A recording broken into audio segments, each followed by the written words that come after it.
இன்னும் கொஞ்ச நேரத்துல சாக போற ஒரு வயதான தாத்தா தன்னுடைய பேரனையும் மகனையும் பார்க்கணும்னு சொல்லி ரொம்ப சோகமா கேக்குறாரு. பக்கத்துல இருந்தவரும், ஐயா அவங்கதான் 5 வருஷமா அவங்க கிட்ட சண்டை போட்டு பேசுறதே இல்லையே, இப்ப கூப்பிட்டா அவங்க வருவாங்களா ஐயா அப்படின்னு கேக்குறாரு. அதுக்கு அவரும், என்னுடைய நிலைமைய சொல்லு, அவங்க வருவாங்க அப்படின்னு சொல்ற. பார்த்தா அவரோட பேரை மட்டும்தான் அவரை பார்க்க வீட்டுக்கு வந்திருக்கான்.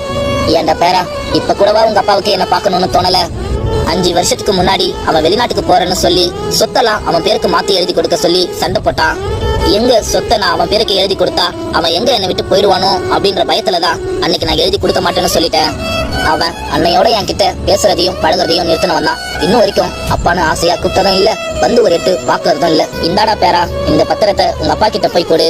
அவன் சின்ன வயசுல இருக்கிறப்பவே இந்த சொத்தெல்லாம் நான் அவன் பேருக்கு மாத்தி எழுதி வச்சுட்டேன். கேவலம் இந்த பத்திரத்துக்கு கொடுக்கற மதிப்பு கூட என்னுடைய உயிருக்கு கொடுக்கலன்னு நினைக்கிறப்ப நான் ஏன்டா இன்னும் இந்த உலகத்துல வாழணும்னு இருக்கு.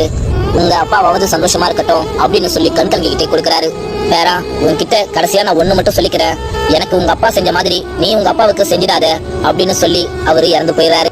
உண்மையை தெரிஞ்ச அவருடைய பையனும் இப்ப அவர் இறந்ததுக்கு அப்புறம் வந்து அழுதுட்டு அவர் முன்னாடி வந்து நின்னுட்டு இருக்காரு. நண்பா, என்னதான் அவர் கையில பல கோடி மதிப்புள்ள சொத்து இருந்தாலும் கடைசியா அவங்க அப்பா கிட்ட பேசணும்னு நினைச்ச நேரத்தையும் அவரோட வார்த்தைகளையும் அந்த சொத்தை வச்சு அவரால் வாங்க முடியுமா? கொஞ்சம் யோசிச்சு பாருங்க. தயவு செஞ்சு பணம் இருந்தா எல்லாம் பண்ணிடலாம்னு நினைக்காதீங்க. ஏன்னா பணத்தால பண்ண முடியாத நிறைய விஷயங்கள் இந்த உலகத்துல இருக்குதுன்றத மறந்துடாதீங்க. இந்த குட்டி ஸ்டோரி பிடிச்சிருந்தா மறக்காம லைக் பண்ணுங்க.